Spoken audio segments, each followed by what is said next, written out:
Dami namin dala oh. Hanggang sa ayan, nakita namin ang tulay na gawa sa poste ng kuryente.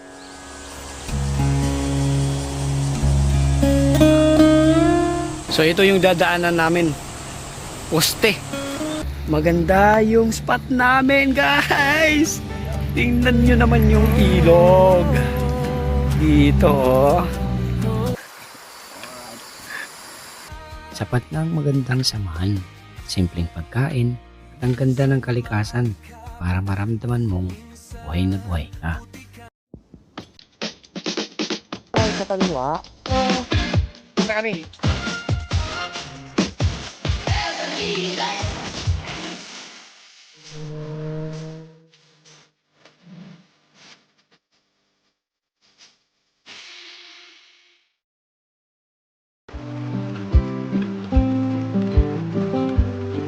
Isang maulan pero exciting na araw. Dito muna kami nagkita sa Shell Station Catbalogan. Ang official meet-up point namin ni Lifeline TV at Agla. Ako ang unang dumating, kaya chill lang muna ako sa labas ng grocery habang hinihintay ko sila. Di nagtagal, dumating si Lifeline TV galing sa palengke. May dalang isda para baon namin sa camping. Dumating na, iniwan lang yung mga gamit dito sa sasakyan. Galing to ng market na malengke. Lang sandali lang, dumating na rin si Agla. Dahil maulan, agad namin sinakay ang mga gamit sa sasakyan. Kahit may bagyo, patuloy lang. Bagyo, nasa Tambayo yung bagyo. Walang atrasan to, diretso na to. Mula Catbalogan, ilang minuto lang at nasa barangay Lukiluko na kami. Hindi muna kami bumaba. Nag-usap-usap muna kami kung saan kami dadaan pagtawid ng ilog papunta sa campsite. Parang pinaka pool nila dyan, spring. Nandito na kami ngayon. Kakadating lang, tatlo lang kami nila Lifeline TV ni Agla. So dito kami sa ano man, sa unahan. So malakas yung agos na tubig ngayon. So doon kami dadaan sa may unahan, sa may tulay part. Okay. Pagkatapos mag-usap, lakad muna na kami. Dawi na kami sa spot namin para kaming pinalayas. Okay, kita kaya din nakakabit na una. Ano po kami? Ano po?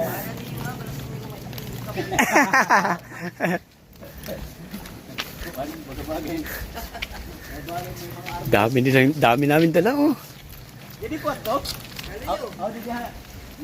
Oh. Nasaring pa ako, magdadara ako kabinet.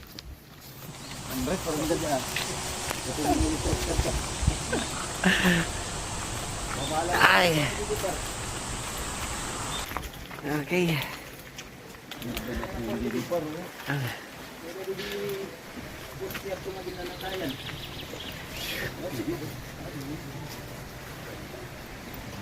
Okay. Tawid kami dito. Okay. Medyo madulas at mabigat ang daan kasi marami kaming dala. Pero ang ganda ng paligid, puro nature vibes. Bapar, madalulot man par. Kaya yan, may ibutan din natin kami kung manakaan. Matulbato na yung banat. Hanggang sa ayan, nakita namin ang tulay na gawa sa poste ng kuryente.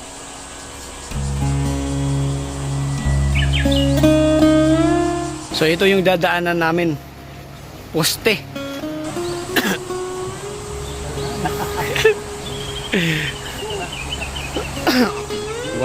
One at a time, one at a time. Ikaw anay. Ah.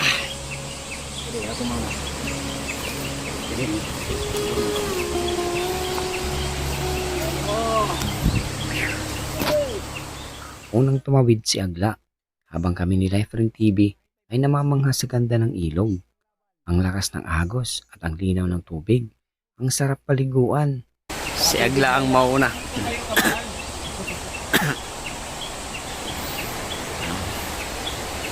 Yan yung dadaanan namin. At tubig! Rasa Pumarigo, no? O, pag-drop router pa, San Salvador ba? Saan kita nga pintek? Sa kita nga. Bisan ko na life jacket. Ha? Ito na. Sige. Nandun na. Si Life Print TV at saka si Agla. Nag-iisip lang na yan.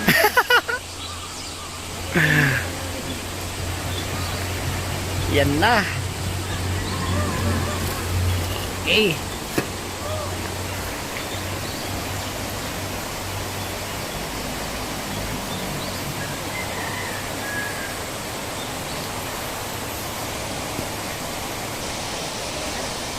Katawid na sila. Pagkatapos tumawid ni Agla at Life Rin TV, ako naman ang sumunod. Ayan na. Sige, inay ka mo, inay! Inay! Oh, ako naman. Off muna. Ayan na. Ito yung tinawid namin. Diretso na kami papunta sa campsite. Okay. So, na-move na.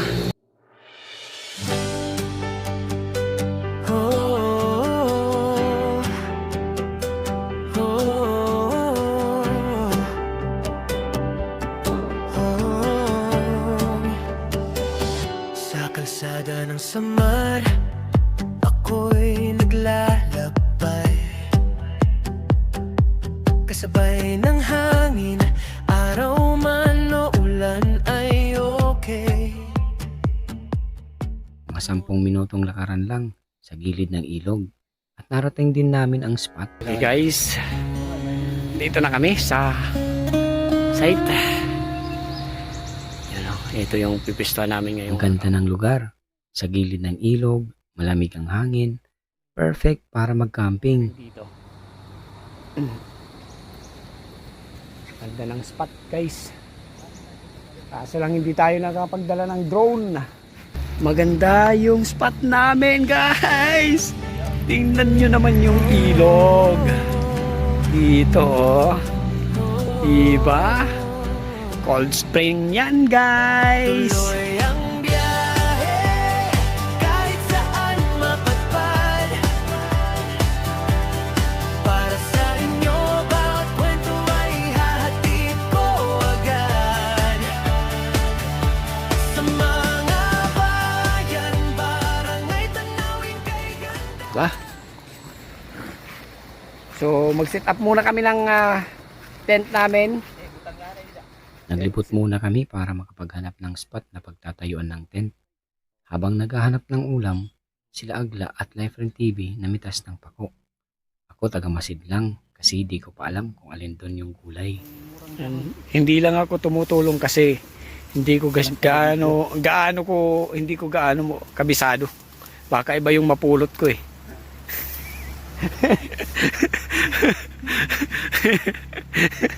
Baka iba yung mapulot ko eh. Yan yung mahirap. Luluwa naman ito.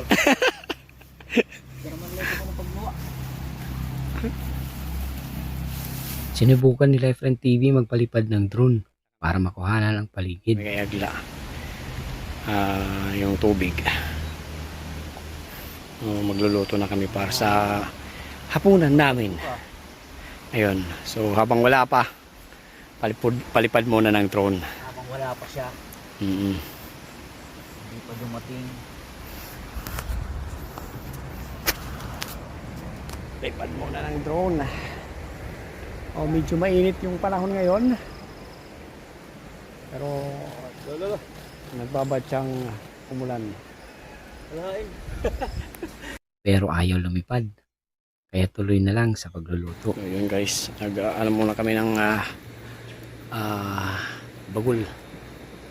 Gawa ng baga para sa baboy. Susugba kami. Tapos ito na yung silain namin guys. Yan. Tapos magtutulak kami mamaya gamit na yung bitin. O si Agla si set up. Ayaw na. Nadiri. Karuyag kuha, nakahindo na. Gusto niya Nakakuan na. luto na. Mamaya-maya na kami kaya magsiset up ng tent namin kasi magutom na. So, I'll prepare muna ng food para may lakas tayo mamaya. Ito yung tubig namin para sa pagsasaing. Tapos inumin. Sa paghuhugas ng pinggan, walang problema dito. May dinosaur din kami rito. May dinosaur. Sabaw na di par, sabaw. Oh. Ano ni? Tinoon. Si Lefren TV ang naghihiwa ng mga sangkap. Ako at si Agla naman ang nag-aayos ng mesa.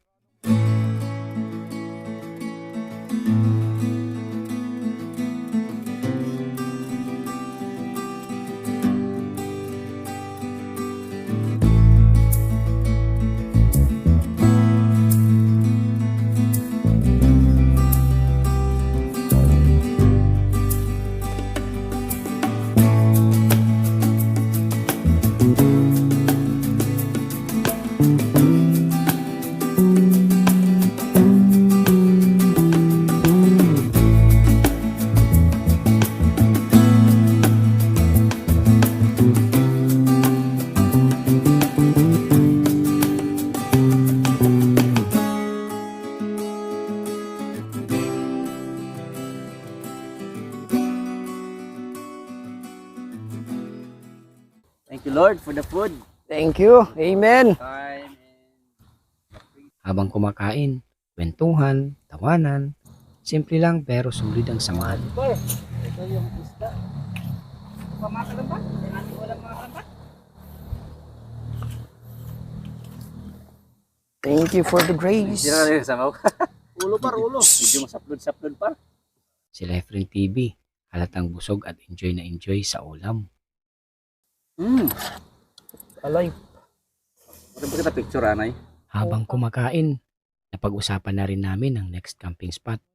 Yung parang hindi na kami mauubusan ng plano. Sulibang ko ano man, ano ato na susunod? Berry dayon? Ano, very go. Yan ang December? Pwede. Kinagabihan, nagkape muna kami habang nagkwekwentuhan sa lamig ng hangin. Tahimik ang paligid, malamig, at punong-puno ng peace. Walang signal, pero puno ng good vibes. Yes, para sa tagumpay ng ating kape. Kapi-kapi. Ano man, maiinom mo na ulit yan, sigurado ka.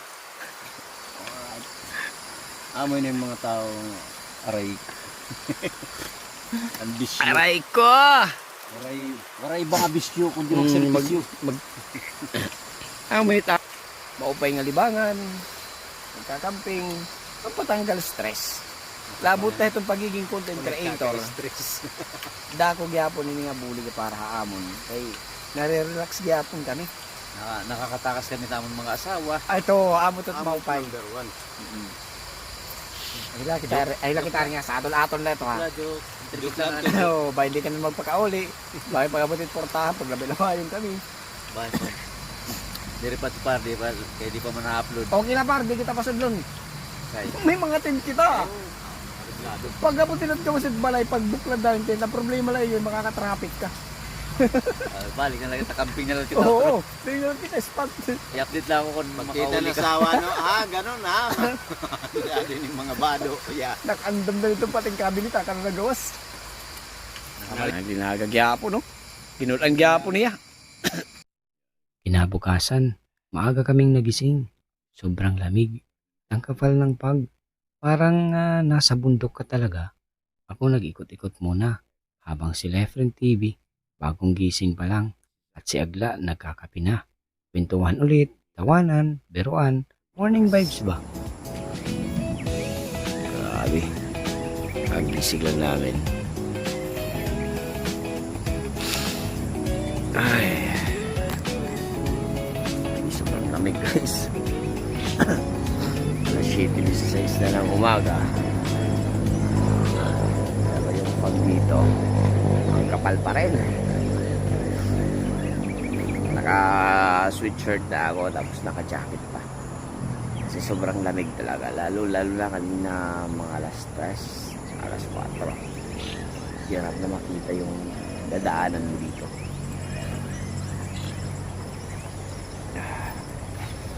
Tapos sasabayan mo maligo ngayon dito. sa Batis. Ay, sa ilog. Ay.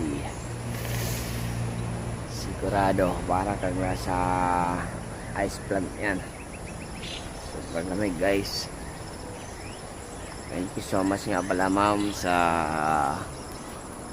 pagpatuloy nyo dito sa lugar nyo, sa place nyo. Napakaganda.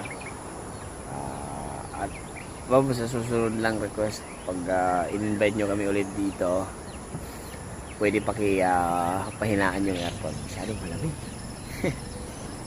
Shoutout nga pala sa mga taga-barangay Lukilogon. Good morning po sa inyong lahat.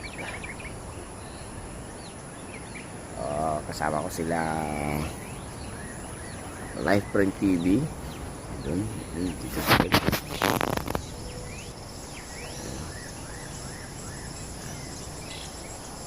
Gising ang din. Tapos si Agla.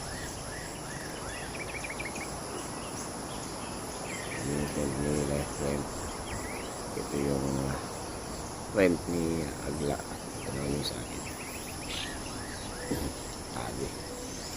Sobrang lamig.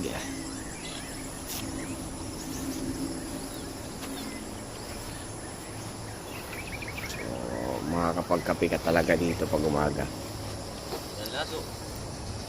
Ito talaga yung sinasabi nilang good morning. Ito yung totoong good morning guys. Oh. Tingnan niyo naman yung fog. Alas 7:18 na ha. Pero dito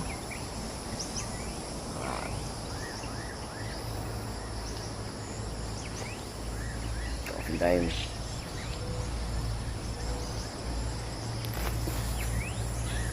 Para kuwan para palanyugon kampingan ta. Grabe dito, napakasulit dito. Susunod na camp namin.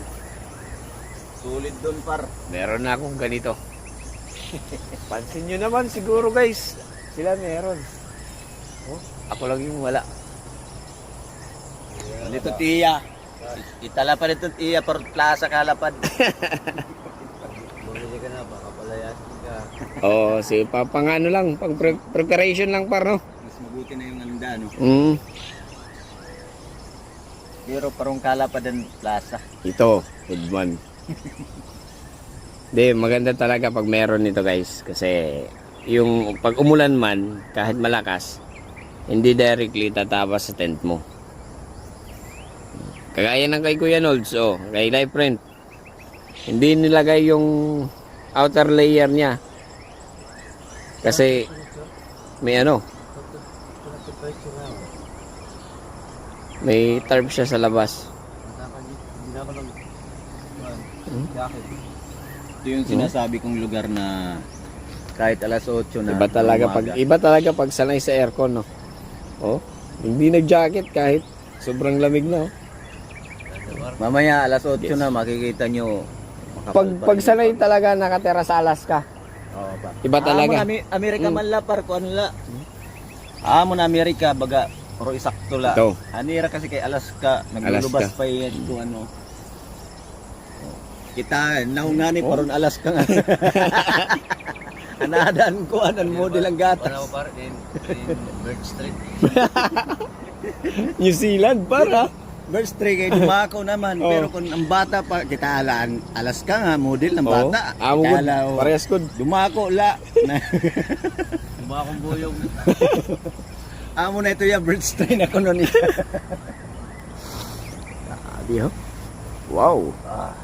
Tingnan nyo guys yung bundok dito.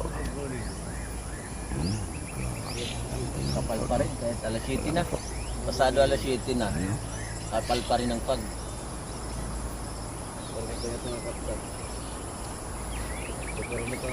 Kuan. Pagkatapos mag-breakfast, naglinis at nag-impake na kami.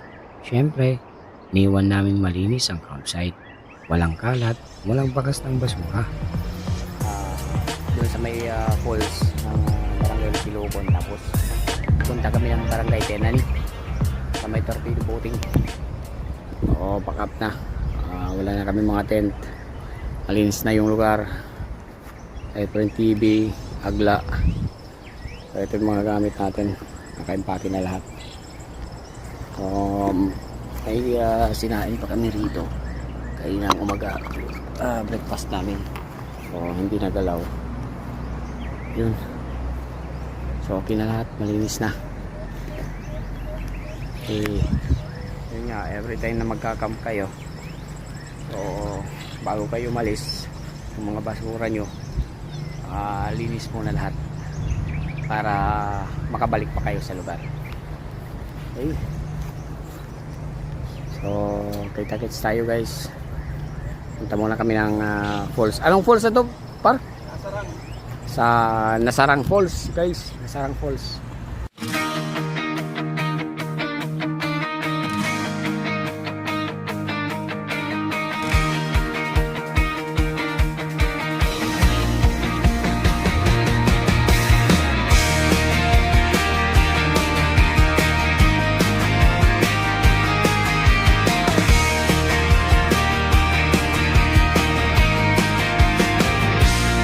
Sa kalsada ng Samar, ako'y naglalakbay, kasabay ng hanging araw man o ulan ay okay.